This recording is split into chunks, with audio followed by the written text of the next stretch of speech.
আজকে আমরা পড়ব আমার বই দ্বিতীয় শ্রেণীর আমার বইয়ের তৃতীয় পর্বের প্রথম গল্প বিদ্যাসাগরের কথা। এই গল্পটি ঈশ্বরচন্দ্র বিদ্যাসাগরের ছোটোবেলার একটি ঘটনা নিয়ে এই গল্প। এটা একটি সত্যি ঘটনা, যেটাকে এখানে গল্প আকারে দেওয়া আছে।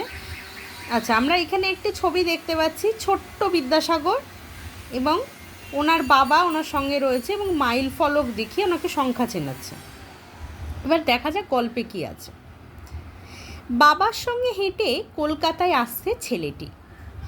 রাস্তার ধারে মাইল ফলক দেখিয়ে বাবা চেনালেন ইংরেজি সংখ্যা। তাহলে এবার আমরা বুঝতে পারছি যে এই ছবিটাতে ছোট্ট বিদ্যাসাগর মহাশয়ের সঙ্গে রয়েছেন ওনার বাবা, এবং ওনার বাবা ওনাকে এই যে জিনিসটা, এটাকে বলে মাইল ফলক। একটা জায়গা থেকে আরেকটা জায়গা, ধরে নাও ওনার বাড়ি ছিল মেদিনীপুরে, সেখান থেকে যখন উনি কলকাতায় আসছেন, মেদিনীপুর থেকে কলকাতার দূরত্ব একটা নির্দিষ্ট স্থান অন্তর অন্তর কত কিলোমিটার পথ পাড়ি দিচ্ছে সেইগুলো এই মাইল ফলকে লেখা থাকে। ধরো মেদিনীপুর থেকে তার কাছাকাছি কোনো একটা জায়গায় এলো, সেটা 5 কিলোমিটার, তখন এখানে লেখা থাকে 5। আবার তারপরে যখন 6 কিলোমিটার, মানে আরও 1 কিলোমিটার এলো, তখন এরকমই আর একটা পাথরের উপর লেখা থাকে 6। মানে এইভাবে মেদিনীপুর থেকে কলকাতার দূরত্ব কত সেটা এই মাইল ফলক দিয়ে লেখা থাকতো। আচ্ছা, এবার বলছে চটপট শিখে নিল সে। তাহলে মাইল ফলকে কোন ভাষায় সংখ্যাগুলো লেখা থাকতো? ইংরেজি ভাষায়। এবং বাবা যে ওনাকে মাইল ফলক দেখে সংখ্যা চেনাচ্ছেন, উনি কিন্তু তাড়াতাড়ি শিখেও নিচ্ছে। ইংরেজিতে লেখা ছিল 19, তারপর 18, 17, এভাবে 10। আচ্ছা, এখানে কি হচ্ছে, 19 থেকে 18, 17 মানে কমতে থাকছে, বড় থেকে আস্তে আস্তে সংখ্যাটা ছোট হচ্ছে। মানে মেদিনীপুর থেকে কলকাতা, ধরে নাও, আমি এটা একটা উদাহরণ দিচ্ছি, ধরে নাও মেদিনীপুর থেকে কলকাতার দূরত্বটা তো আস্তে আস্তে কমছে, যত কলকাতার দিকে যাচ্ছে তত কমছে, 2, 1 এইভাবে যখন কমে কমে কমে কমে কলকাতায়, আর মেদিনীপুরের দিকে দূরত্বটা তত বেশি দেখাচ্ছে। তারপর যতবার এলো মাইল ফলক, প্রতিবার সেই বালক নির্ভুল উত্তর দিল। নির্ভুল উত্তর দিল মানে ঠিক উত্তর দিল। ধরো 18-র পর 17, 17-র পর 16, এই যে কমতে কমতে আসছে, না দেখেই বলে দিচ্ছে যে এবার এই সংখ্যাটা আসবে। এতটাই মেধা ছিল ওনার। বাবা তো অবাক, সত্যি এত তাড়াতাড়ি শিখেছে, তাহলে ছেলের স্মৃতিশক্তি তো অসাধারণ। এবার বাবা বলছে এইটুকুনি ছোট্ট ছেলে, তাকে আমি একবার দেখালাম, সে শিখে নিল। এবার বাবার মনেও সন্দেহ হচ্ছে। পরীক্ষা করার জন্য একটা মাইল ফলক পেরিয়ে যাবার সময় ছেলের নজর অন্যদিকে ঘুরিয়ে রাখলেন তিনি। এবার উনি পরীক্ষা করতে যান যে ও সত্যি শিখছে নাকি আন্দাজে বলছে। কথায় কথায় তাকে ভুলিয়ে রেখে নিয়ে চললেন পরের মাইল ফলকের দিকে। তার সন্দেহ হয়েছিল ছেলে হয়তো আন্দাজে সংখ্যা চেনাচ্ছে। পরের মাইল ফলক ছেলেকে দেখাতে সে বলল, এখানে ভুল লেখা আছে, হবে 6 কিন্তু লেখা আছে 5। বাবা বুঝলেন যে ছেলের মেধার কোনো তুলনা হয় না। এবার কি করে উনি বুঝলেন যে বাচ্চাটাকে, ছোট্ট বিদ্যাসাগরকে উনি তো অন্যমনস্ক করে দিয়েছিলেন, ভেবেছিলেন যে ও পারবে না, কিন্তু দেখলো না, ও যখন এসে বলল না এইটা তো লেখা থাকার কথা না, এটা তো ওইটা হওয়ার কথা, ওই সংখ্যাটা, তখন এবার বাবা বুঝলেন যে ছেলে সত্যিই মেধাবী। পরবর্তীকালে এই বালকের পাণ্ডিত্যে উজ্জ্বল হয়ে উঠেছিল বাংলার শিক্ষা জগৎ আর সাহিত্য ক্ষেত্র।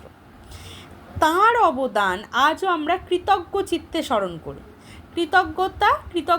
কৃতজ্ঞ মানে হচ্ছে উপকারীর উপকারকে যে মনে রাখে। এই যে আমরা বর্ণপরিচয় যে বইটা পড়ি, এটা ওনার লেখা, বর্ণপরিচয়, কথামালা, বোধোদয়। তাই এইগুলো শিশুদের বর্ণ চেনাতে অনেক সাহায্য করছে।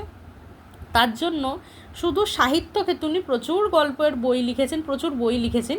শুধু তাই নয়, শিক্ষা জগতেও ওনার নাম রয়েছে। এই যে ছোটদের বর্ণের পরিচয়ই হয় ওনার বর্ণ পরিচয় থেকে। এই দিকপাল মানুষটির নাম ঈশ্বরচন্দ্র বিদ্যাসাগর। তাঁর বাবা ঠাকুরদাস বন্দ্যোপাধ্যায় ছোট্ট ঈশ্বরকে নিয়ে মেদিনীপুর থেকে কলকাতায় আসার সময় মাইল ফলকের ঘটনাটা ঘটে। উনি মেদিনীপুরের বীরসিংহ গ্রামের মানুষ ছিলেন, ওখানে উনি জন্মেছিলেন। ওনার বাবার নাম ছিল ঠাকুরদাস বন্দ্যোপাধ্যায়। আচ্ছা, এবার তোমাদের মনে এটা প্রশ্ন হতে পারে যে ঈশ্বরচন্দ্র বিদ্যাসাগর, এদিকে ওনার বাবার নাম ঠাকুরদাস বন্দ্যোপাধ্যায়। আছে, ওনার ভালো নাম ছিল বা পোশাকি নাম, যেটাকে স্কুলের আমরা বলি, ওনার ভালো নাম ছিল ঈশ্বরচন্দ্র বন্দ্যোপাধ্যায়। এই বিদ্যাসাগরটা উনি উপাধি পেয়েছিলেন। পরবর্তীকালে উনি এতই এত পড়াশোনা করেছিলেন যে ওনাকে সংস্কৃত কলেজ থেকে এই উপাধিটা দেওয়া হয়েছিল, বিদ্যাসাগর উপাধিটা দেওয়া হয়েছে। আচ্ছা, এবার দেখা যাক এখানে হাতে কলমে রয়েছে, এইখানে আগে শব্দার্থ রয়েছে। যেমন মাইল ফলক মানে হচ্ছে পথের পাশে কোনো নির্দিষ্ট স্থান থেকে মাইলের সংখ্যা লেখা পাথরের ফলক। যে সংখ্যাটা লেখা থাকতো ওর দূরত্বটা তখন মাইল, যেমন আমরা এখন বলি না এত কিলোমিটার রাস্তা যাচ্ছি, আমরা সাধারণত এখন আধুনিক যুগে বেশি কিলোমিটার শুনি যে এত কিলোমিটার যাচ্ছি, তখন মাইলে মাপা হতো। নির্ভুল ঠিক, স্মৃতিশক্তি মনে রাখার ক্ষমতা, নজর দৃষ্টি, দিকপাল বিখ্যাত। আচ্ছা, এখানে হাতে কলমের কাজটা আগে আমি করে নিই, তারপর আমি প্রশ্নগুলো বলব। এখানে বলছে নিচের ঘটনাগুলিকে সাজিয়ে লিখি। এখানে অনেকগুলো ঘটনা দিয়েছে, আগে আমরা পড়ে নিই।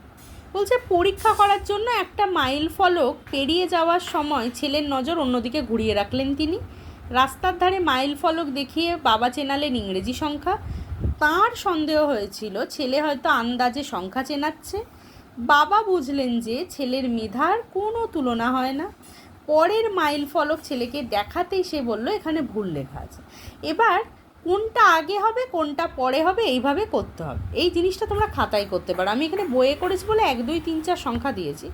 খাতায় করলে যেইটা আগে আছে তার লিখতে হবে। যেমন দেখো 1 নাম্বার হবে রাস্তার ধারে মাইল ফলক দেখিয়ে বাবা চেনালেন ইংরেজি সংখ্যা। তাহলে তোমরা যদি লিখতে থাকো কেমন করে লিখবে খাতায়, ধরো প্রথমে আসছে 4 2, তাহলে আমি খাতায় লিখব 4 2 দিয়ে এখানে যেই বাক্যটা রয়েছে রাস্তার ধারে মাইল ফলক দেখিয়ে বাবা চেনালেন ইংরেজি সংখ্যা, এইটা লিখতে হবে। আমার এখানে জায়গা নেই, রাস্তার ধারে মাইল ফলক দেখিয়ে বাবা চেনালেন ইংরেজি সংখ্যা। আচ্ছা, তারপর 2 নাম্বার কোনটা হবে? পরীক্ষা করার জন্য একটা মাইল ফলক পেরিয়ে যাবার সময় ছেলের নজর অন্যদিকে ঘুরিয়ে রাখলেন তিনি। তাহলে এইটার কত নাম্বার? এটা 4 1। তাহলে আমি যখন খাতায় লিখব তারপর হবে 4 2 এর পর হবে 4 1। 4 1 লিখলাম, দিয়ে এই বাক্যটা আমাকে লিখতে হবে খাতায়। পরীক্ষা করার জন্য একটা মাইল ফলক পেরিয়ে যাবার সময় ছেলের নজর অন্যদিকে ঘুরিয়ে রাখলেন তিনি। এবার 3 নাম্বার কি? তাঁর সন্দেহ হয়েছিল ছেলে হয়তো আন্দাজে সংখ্যা চেনাচ্ছে। খাতায় যখন লিখবে তখন লিখবে 4 3 দিয়ে বাক্যটা লিখবে, যে বাক্যটা এখানে আছে। বাক্য কিন্তু অবশ্যই লিখতে হবে, শুধু নাম্বারিং করে ছেড়ে দিলে হবে না। আচ্ছা, এরপরে কোনটা হবে? 4 নাম্বার, এইটা, এই যে 4 5টা। পরের মাইল ফলক ছেলেকে দেখাতেই সে বললো এখানে ভুল লেখা আছে। তাহলে এরপরে কোনটা হবে? 4 5 দিয়ে তোমরা লিখবে পরের মাইল ফলক ছেলেকে দেখাতেই সে বললো এখানে ভুল লেখা আছে। আর শেষ কোনটা হবে? বাবা বুঝলেন যে ছেলের মেধার কোনো তুলনা হয় না, যেটা 4 4। তাহলে এখানে লিখবো লাস্টে 4 4 দিয়ে এই বাক্যটা লিখবো, বাবা বুঝলেন যে ছেলের মেধার কোনো তুলনা হয় না। এইভাবে তোমরা খাতায় এই জিনিসটা করবে, এই জিনিসটা বারবার প্র্যাকটিস করবে। এরপর অর্থ লিখি, শব্দার্থ লিখতে বলা হয়েছে। যেমন চটপট মানে হচ্ছে তাড়াতাড়ি, অবাক আশ্চর্য, উজ্জ্বল আলোকিত, নজর দৃষ্টি। তোমাদের নজরটা এখানে রয়েছে, নজর দৃষ্টি। এরপর আমরা এখানে কিছু তোমাদের প্রশ্ন উত্তর রয়েছে বিদ্যাসাগরের কথা গল্পটা থেকে। যেমন প্রথমেই আছে বাবার সঙ্গে হেঁটে কলকাতায় আসতে ছেলেটি, বাবা ও ছেলের পরিচয় দাও। আচ্ছা, গল্পে বাবা হলেন ঠাকুরদাস বন্দ্যোপাধ্যায় এবং ছেলে হলেন পণ্ডিত ঈশ্বরচন্দ্র বিদ্যাসাগর। 2 নাম্বার প্রশ্ন, বাবা কিভাবে ছেলেকে ইংরেজি সংখ্যা চেনালেন? গল্পে বাবা কলকাতায় আসার সময় রাস্তার ধারে মাইল ফলক দেখিয়ে ছেলেকে ইংরেজি সংখ্যা চেনালেন। 3 নাম্বারে আছে দেখো, বাবা কিভাবে তাঁর ছেলের মেধার পরিচয় পেলেন। একটু বড়, এটা তোমরা ছোট করেও লিখতে পারো। গল্পে বাবা ছেলেকে পরীক্ষা করার জন্য রাস্তার একটা মাইল ফলক পেরিয়ে যাবার সময় কথায় কথায় ছেলের নজর অন্যদিকে ঘুরিয়ে রাখলেন এবং তাকে পরের মাইল ফলকের দিকে নিয়ে চললেন। কিন্তু পরের মাইল ফলক দেখাতেই ছেলে বাবাকে বলল সেখানে ভুল লেখা আছে ও এইভাবে বাবা তাঁর ছেলের মেধার পরিচয় পেলেন। একটু বড়, কারণ এই ঘটনাটার উল্লেখটা না করলে প্রশ্নটার উত্তর ঠিকমতো লেখা সম্ভব নয়। এবার এখানে বাক্য রচনা দিয়েছে, তোমরা বাক্য রচনা নিজেরা পারো, তাও আমি একটা করে করেছি নিজের মতো, আমার থেকে ভালো তোমরা পারবে। যেমন প্রথমে আছে স্মরণ। স্মরণ মানে হচ্ছে মনে রাখা, কোনো ব্যক্তিকে হতে পারে, কোনো মানুষকে হতে পারে, কোনো জিনিসকে হতে পারে। তেমন আমি এখানে লিখেছি ঈশ্বরচন্দ্র বিদ্যাসাগরকে আজও বাংলার মানুষ স্মরণ করে। তারপরে 2 নম্বরে অসাধারণ। অসাধারণ মানে যেটা সাধারণের থেকে বেশি, মানে খুব ভালো। রামের হাতের লেখা অসাধারণ। তুলনা।